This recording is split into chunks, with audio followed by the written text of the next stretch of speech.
جناب فاروق اعظم رضی اللہ تعالیٰ عنہ حج پہ گئے، وہی مقام آ گیا، وہی جگہ آ گئی، وہی دربار آ گیا جہاں پر آج سے کئی سال پہلے مدنی کریم صلی اللہ تعالیٰ علیہ وسلم نے دعا کر کے عمر بن خطاب کو پروردگار عالم سے مانگا تھا۔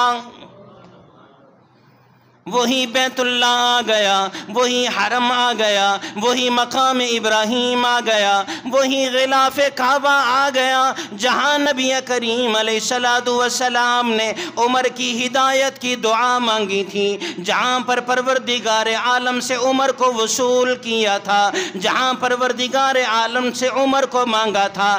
آج فاروق اعظم بھی اسی دربار پہ موجود ہیں، آج فاروق اعظم رضی اللہ تعالیٰ عنہ بھی اسی در پہ موجود ہیں۔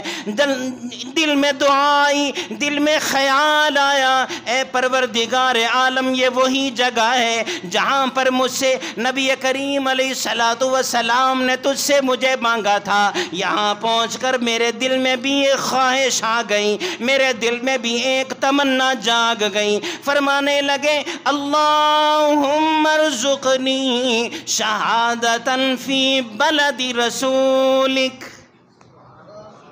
اللہ تیرا عمر میدان جہاد میں نہیں جا سکتا، اللہ تیرا عمر جہاد کے لیے لڑ نہیں سکتا، خلافت کی ذمہ داریاں ہیں، امارت کی ذمہ داریاں ہیں، اے پروردگار عالم، لیکن عمر بن خطاب کے دل میں شہادت کا جذبہ بھی ہے، شہادت کا شوق بھی ہے، شہادت کو پانے کا ولولہ بھی ہے۔ میں دعا مانگتا ہوں اللہم ارزقنی شہادت فی بلد رسولک، اللہ مجھے شہادت عطا فرما، لیکن میدان جہاد والی نہیں بلکہ اپنے نبی کے پیارے شہر مدینہ منورہ کی شہادت سے سرفراز فرما۔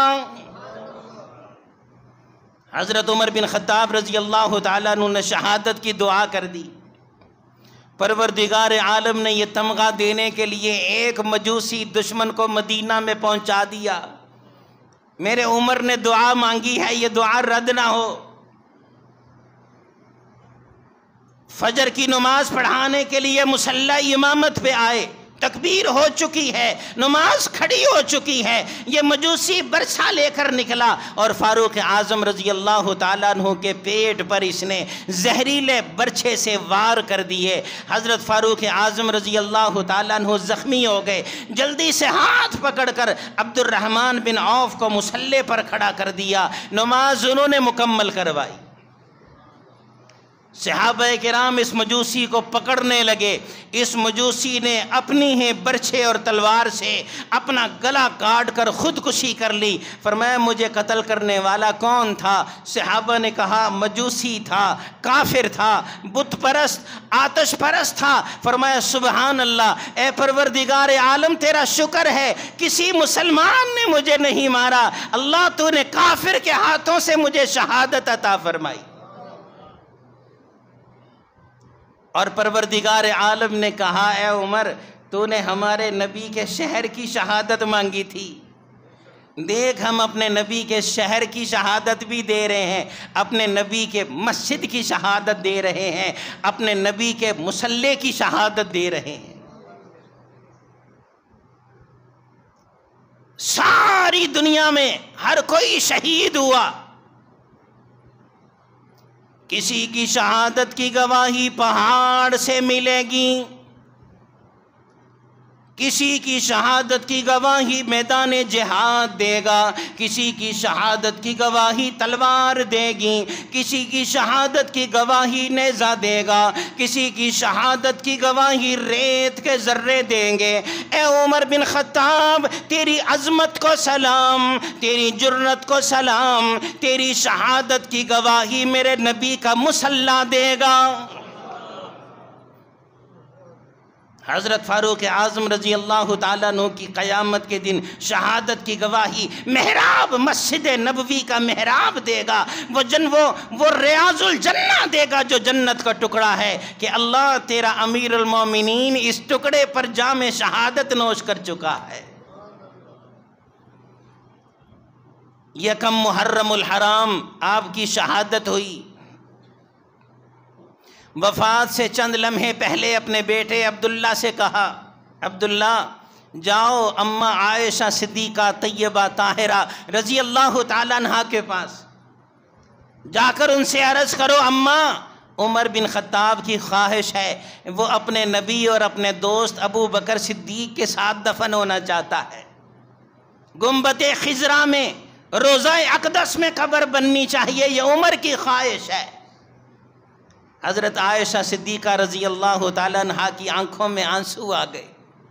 فرمایا بیٹا یہ جگہ خدا کی قسم میں نے اپنے لیے رکھی تھی، ایک میرا شوہر ہے دوسرا میرا باپ ہے، دونوں محرموں کے ساتھ میں نے اپنے لیے جگہ رکھی ہے، لیکن خدا کی قسم عمر بن خطاب کا پیغام آیا تو عائشہ صدیقہ اپنا حق چھوڑ کر یہ جگہ عمر کے لیے وقف کرتی ہے۔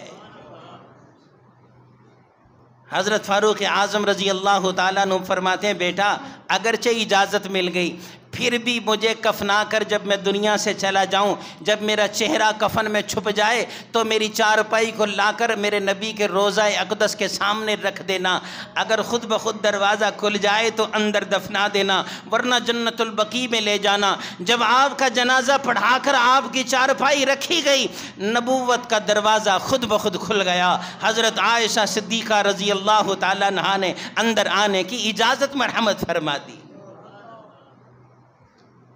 حضرت فاروق اعظم رضی اللہ تعالیٰ عنہ کو وہی مقام نصیب ہوا جو مقام ابو بکر صدیق کو، حضور علیہ الصلوۃ والسلام کو جو زمین کا ٹکڑا حاصل تھا وہ ٹکڑا عمر بن خطاب کو بھی حاصل ہوا۔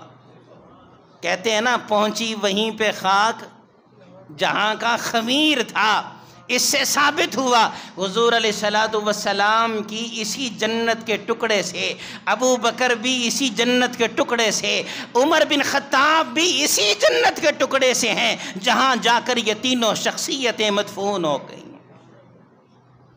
فرمایا نبی کریم علیہ الصلوۃ والسلام نے کل قیامت کے دن جب میں اٹھوں گا میرے دائیں جانب ابو بکر ہوں گے، بائیں جانب عمر ہوں گے، اور میں نے ان دونوں کے کندھوں پر ہاتھ رکھا ہوا ہوگا، ہم یہاں سے تینوں اکٹھے ہی بیدار ہوں گے۔ اللہ سے دعا ہے اللہ رب العزت ہم سب کے دل میں